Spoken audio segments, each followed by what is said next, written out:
Yeah, guys, we're over here in Case International. What is this thing? A Puma 170. Oh, come on, Daisy. Come on, hon. I know. I don't want to step in that crap either, but these guys pull fumigation plastic. Oh, shoot. How did that end up back there? Huh. Okay. Must have blew out of the back of the truck there somehow. I'll end up on the tailgate. But I'm going to get my Texas unit and plug into it here in a second. But I just wanted to show you. You know, I did a video a long time ago. I think it was an MX M175 I was working on over here at this bale yard. These are plastic bales. Let's see if there's a plastic baler somewhere I can show you guys. This is all fumigation plastic, and these guys are having a hell of a time. They used to have a little market for it, and they were getting rid of it, but now he said they can't get rid of it. And I think part of the thing with the tariff thing, they were sending some of it to China, and of course, you know, that stopped now. So they've been belling up all this drip tape too. A lot of drip tape irrigation. These guys doing onions. And some of the strawberry guys are doing drip tape too now. This is all baled drip tape right here. And I mean, I had a guy, you know, when I was doing that MXM video a couple years ago, of course, you know, it was a YouTube comment. Oh, I can get rid of that plastic for you. And then tried to message a guy and never would get back to me. And of course, he was full of shit. So, anyways, there's about 10 acres of this stuff right here. I mean, there's a lot of plastic here. They're trying to figure out what they're going to do with this stuff. This is all fume plastic they pull off the fields after the fumigators. I told the owner, I said, I'll tell you what I'd be doing.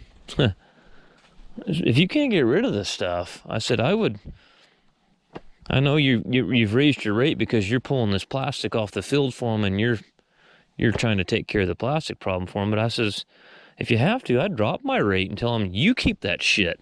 You figure out what to do with it. It's your plastic. You bought it from the fumigator. You own it. That's what I'd be telling them. But, I mean, you can't get rid of the stuff. So they were trying to do some deal to where they were going to make plastic pellets or something like that out of it. So, I don't know.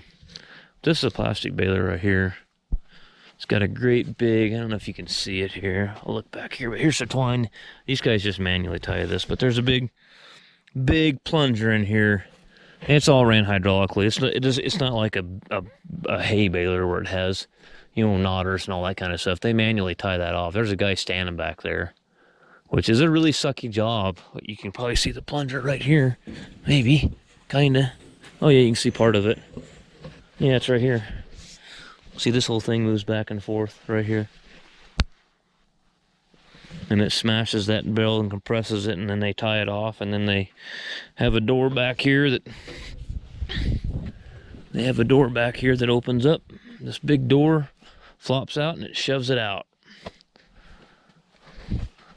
And I'll tell you what, if they fumigate and that water gets on top of that plastic, and that poor bastard standing back there, you might as well have a wetsuit. Here's the cylinder, which I've pulled these cylinders out of here before. Look at that great big son of a gun. That's all cylinder there. These were built in Klamath Falls at a machine shop there. PTL Machine built this. They built 3 of these. There's a green one, and a green one, a red one, and a blue one. Yeah, they went the Skittles route, but the first one they built was actually not built here. These guys up here in Klamath built 2 of them, and the first one was built down south, and it's a real flimsy piece of shit.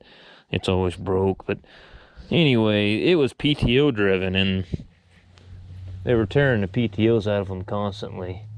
You know, they were turning with the PTO on, and so they finally went to this, you know, with a pump running off the end of it, and it's just so much better.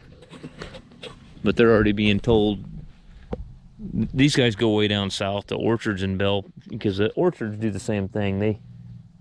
They fumigate too, so, but they're being told already that they can't bring this down south anymore because of the emissions.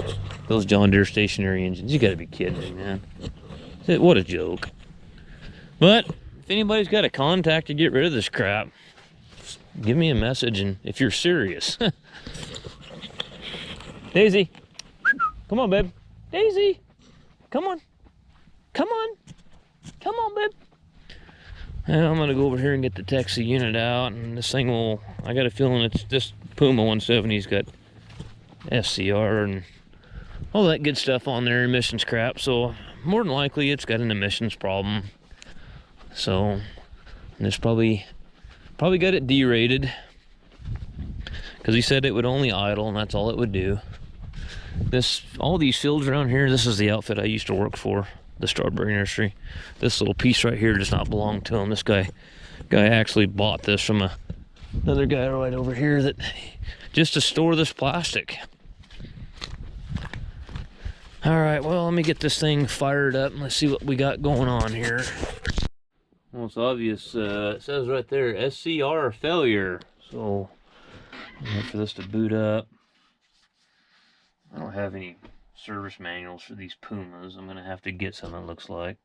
This is the only customer I have that has one of these, but he's a loyal customer, so I'll probably end up buying one because I'll be doing all the work on it.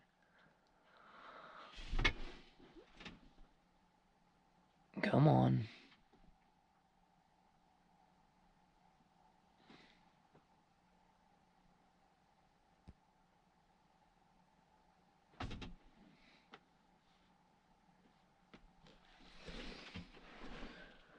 Okay, let's see here.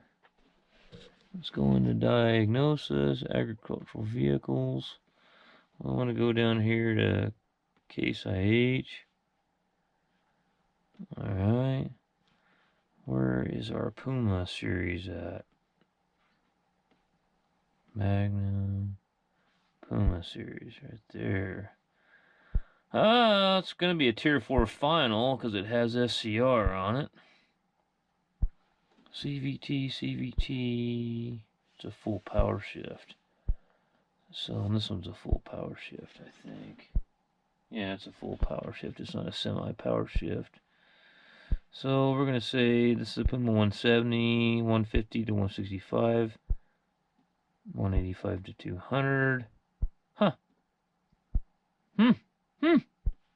I don't know. 150 to 165 to 180. This is a Puma 170. I'm just gonna, maybe it's a semi-power shift.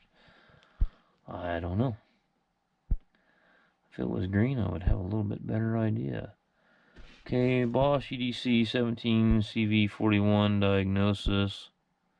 Let's see what happens here, if it'll communicate. Not as familiar with some of the newer case stuff as I am with the newer John Deere stuff, so forgive me for that.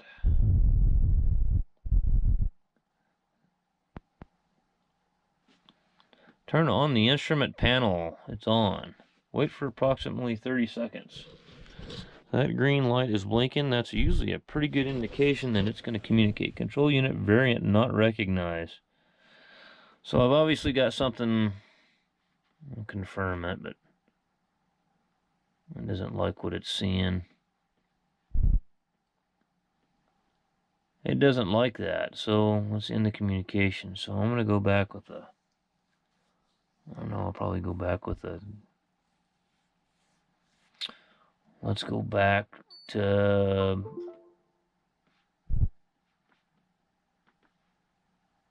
Puma series.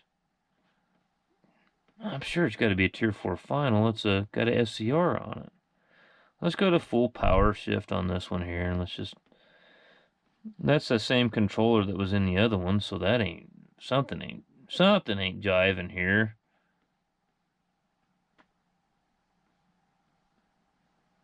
No,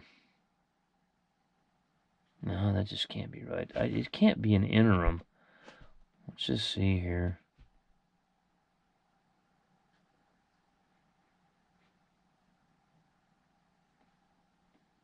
I don't know, it's got SCR DPF after treatment system on that. Now let's see. Okay, so they do got different controllers here for this one. For the interim. Maybe this is not a final. Somebody that knows more about it probably to tell me all about it. But so EDC7UC31 can line diagnosis. Let's just go in here. So there's one that's FPT, Dinotronics. That's special parameterization. So let's go in here and see if it'll communicate with that.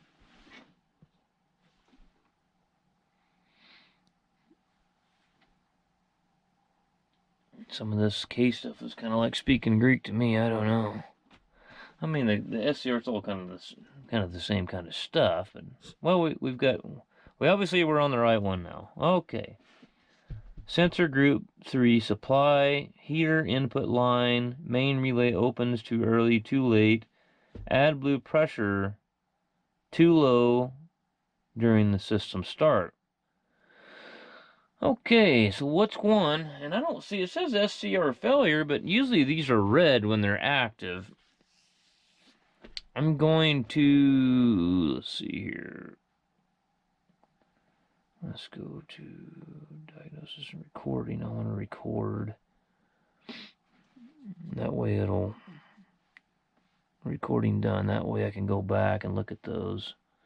I can double click on these and get the actual fault code 0 times 74. Okay.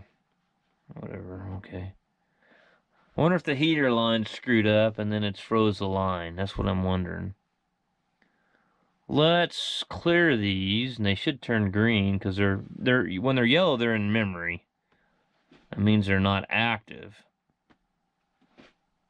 Okay, but it's still saying SCR failure up on the deal there. So I might have to, but it might be stored. You know what? I bet it's stored in the engine controller too. I bet a guy needs to go into the engine controller. I'm gonna end communication, and I bet it's sent a message and a code in the engine controller as well. What are we doing here? Okay. Oh, okay. That's the saved. Proceed to saving. I'll say. That's good enough. Oh, I can go enter customer. Let me enter my customer. I'll be right back. So we're gonna try CAN line diagnosis and make sure she didn't go over there. See if it'll communicate through CAN line diagnosis. Case likes using this K line.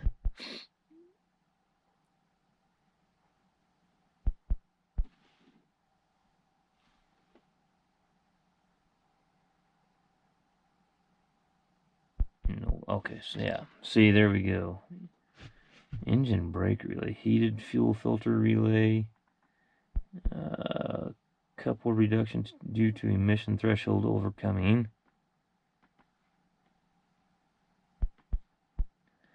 Add blue quantity, danger level 4, SCR system activation attempts blocked.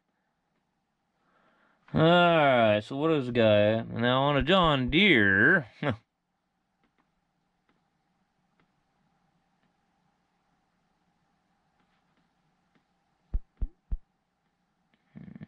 a John Deere.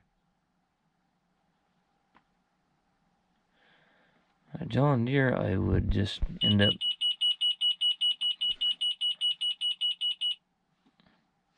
So there's all the ones that are not active anymore.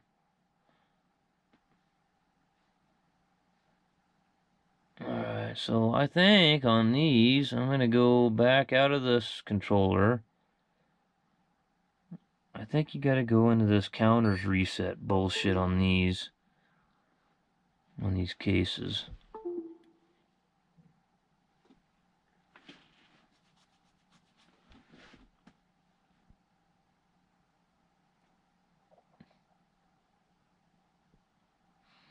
I need to get I guess I need to get a service manual and start reading theory operation on all the stuff and learn the lingo, but it's all kind of the same.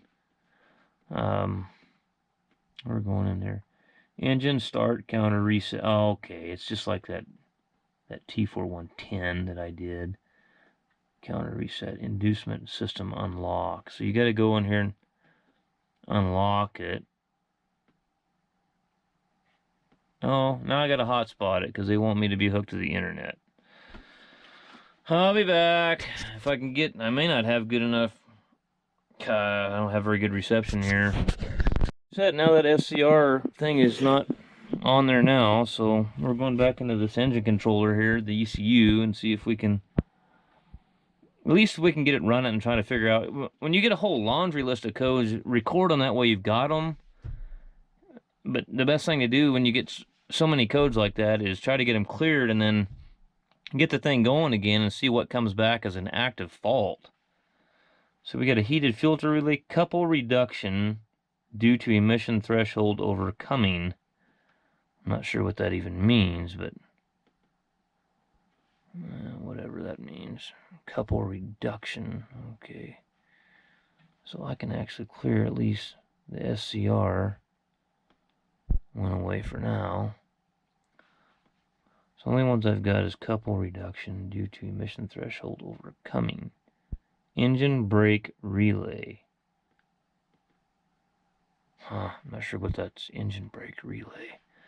Not as familiar with these as I am with a John Deere, so let's can we look at any of our SCR parameters? Air, actual engine torque, air moisture overall. I don't really see anything with the, like, actually, you know what, they're genius. Let's get out of this one. Let's go right back into the SCR. Because it's going to have its own controller is what it is. What about their special parameterizations? Can you do anything with that?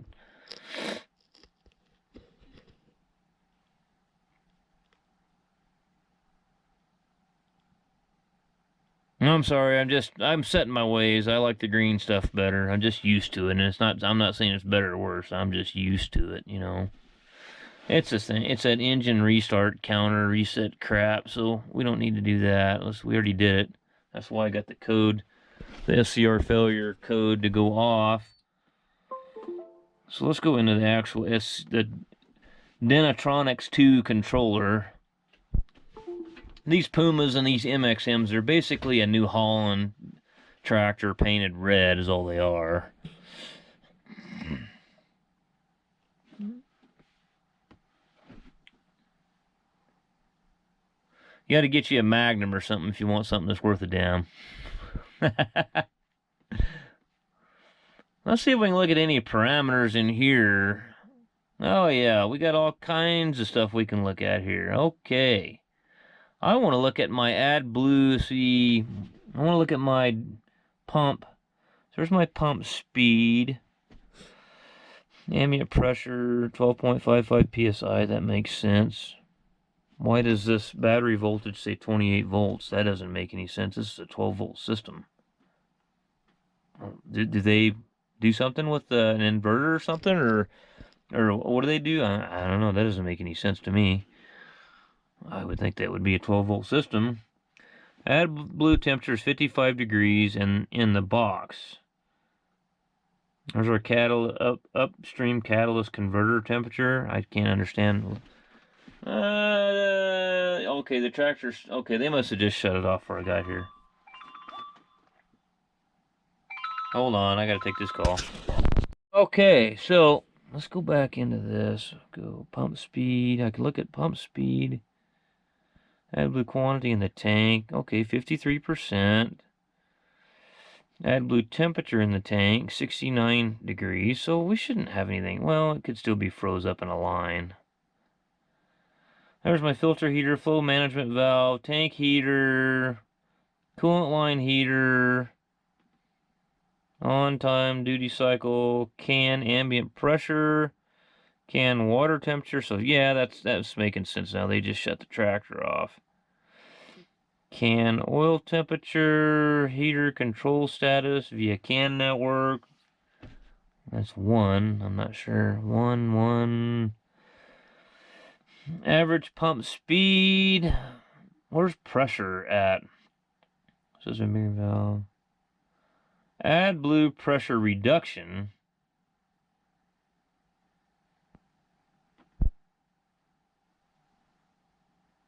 AdBlue level sensors and the voltage for it, and the tank sensor voltage. 650 millivolts.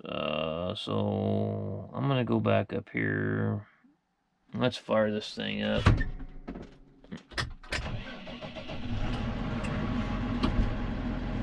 See if we get a code that comes right back. I got throttle now. Didn't have that before. Alright, let it run for a while. I want to monitor some of this stuff.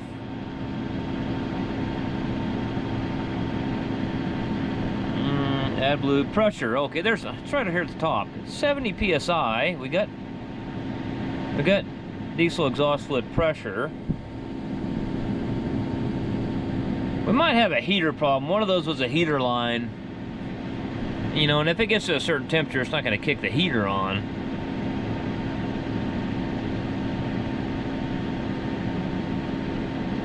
You know, if it's a certain ambient temperature in the morning, it's not going to kick the heater on.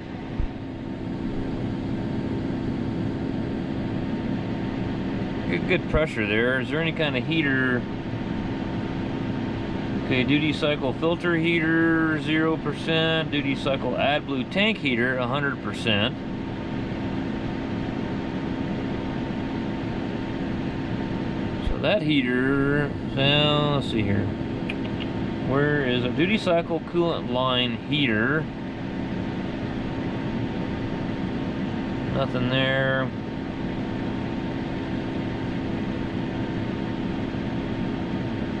Recirculation pipes heater. Nothing going on there. Heater status control via can line.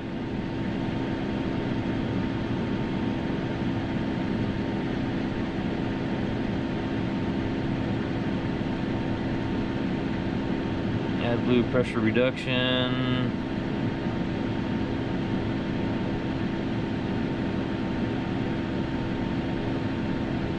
Okay, is there any kind of activations or anything I can do? Maybe turn the heater on. AdBlue metering valve, system draining, additive pump, dispenser module heater.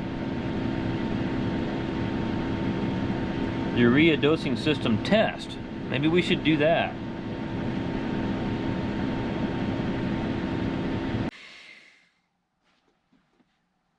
Where's the pump at? I mean, a damn pump's gotta be... It's gotta be turning if it's got pressure.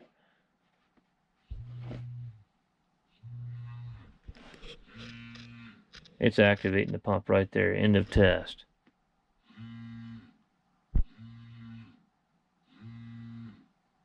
Okay. So that pump, dispenser module heater, I can test that too. Carry out the test before replacing the pump module. Alright, let's see here. Press confirm. Absolute AdBlue pressure. Diagnosis. Duty cycle of the filter heater.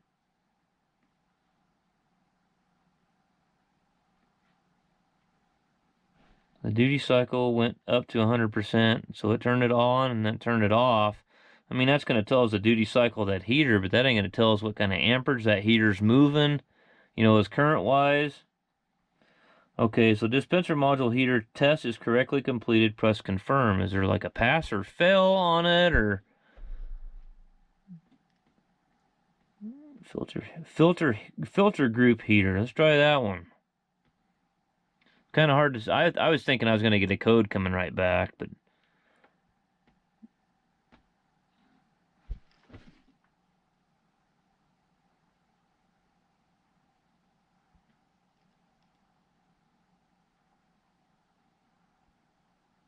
Okay, so it's turning it on there at 100% duty cycle, and then turned it off. Turned it on, turned it off. They're getting a little bit shorter there, aren't they?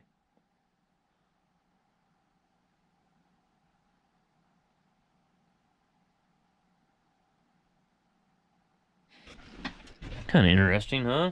Filter group heater test is correctly completed. Press confirm. Okay.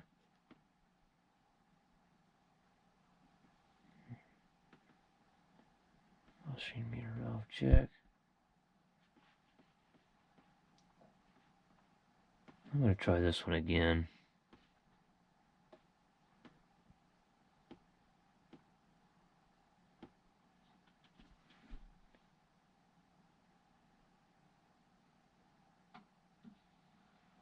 Yeah, that's where I screwed up before. I didn't hear the pump running now. Key on, engine off.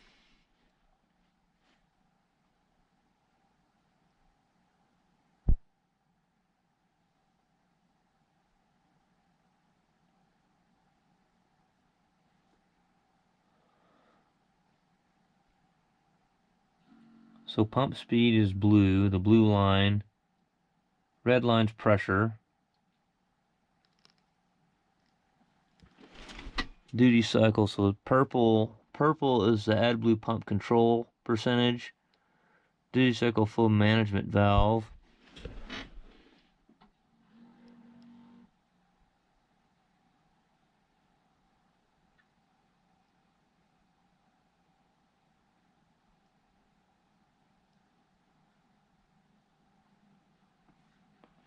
We'll let it run the course there, run through its whole test. Yeah, we're going to have to run this thing at operating temperature for a while and try to get some of that reductant out of the SCR. Because, you know, you want to burn that stuff off or get it. However, the chemical reaction that happens there, you want to get rid of it. You don't want it all of a sudden stagnated. That's why they told you if you do 2 consecutive tests, then you need to drive it at.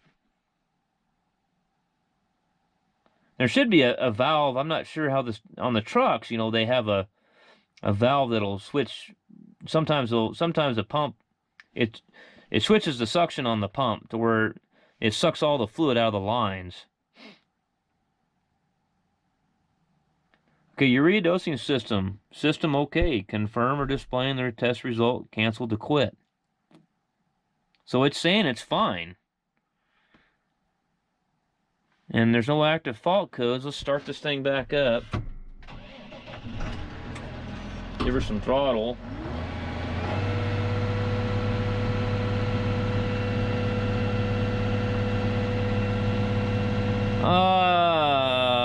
Let's go. Let's get out of this controller. Go back into the engine controller.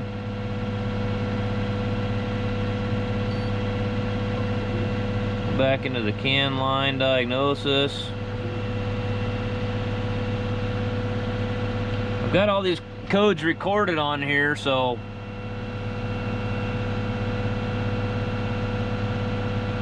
if you guys are interested in one of these systems, it works on John Deere, works on Case International. It'll do about everything the OEM tool will. There's a lot of things you can do with this Texa unit. I'm a dealer for them too. If you're interested, I'll sell you one. I love it. I mean, I'd be so handicapped without this thing.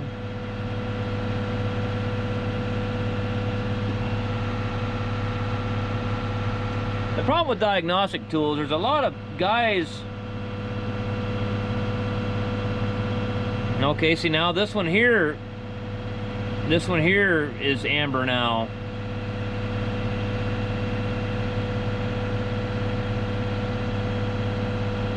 And a heated fuel filter relay. I'm not sure with this engine brake, it came right back. This heated fuel filter relay. Something going on here. Gonna have to ask him if he wants to. You can cut out injectors with this thing, rail pressure regulation valve test, engine RPM test.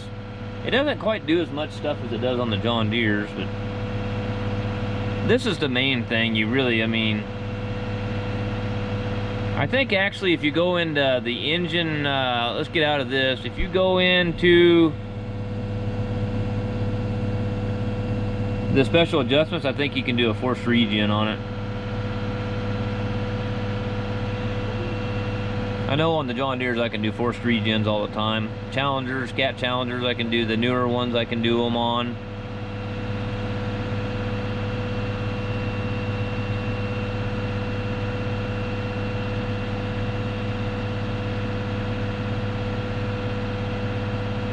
Let's see what kind of settings here. They're only going to give me the start, counter, reset, inducement, unlock.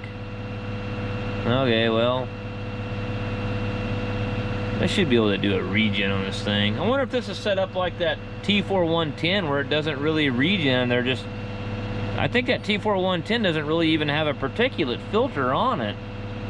It just uses the SCR and that's all it uses.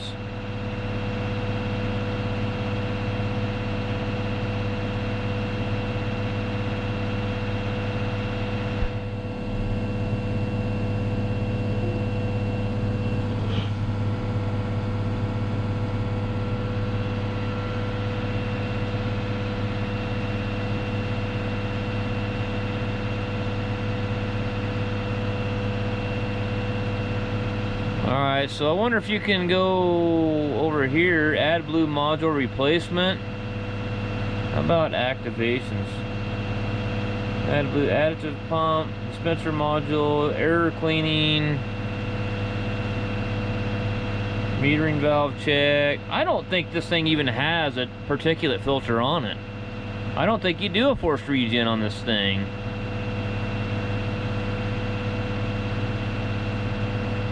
Alright guys, well, I know it ain't much of an educational video. It's more of a learning video for me because I'm not familiar with these Pumas that much. I'm going to learn them. I'm going to have to because this thing's starting to get a few hours on it now. And 3,400 hours, it's going to start having problems.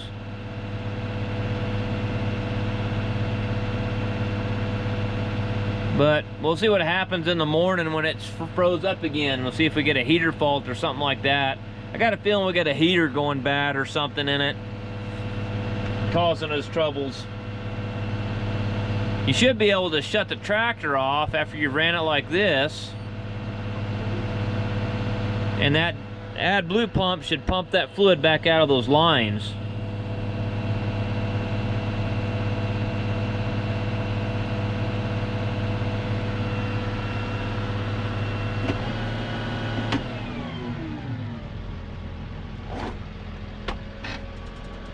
Let's see if we can hear that add blue pump pumping the fluid back out of the lines. Let's go ahead and open.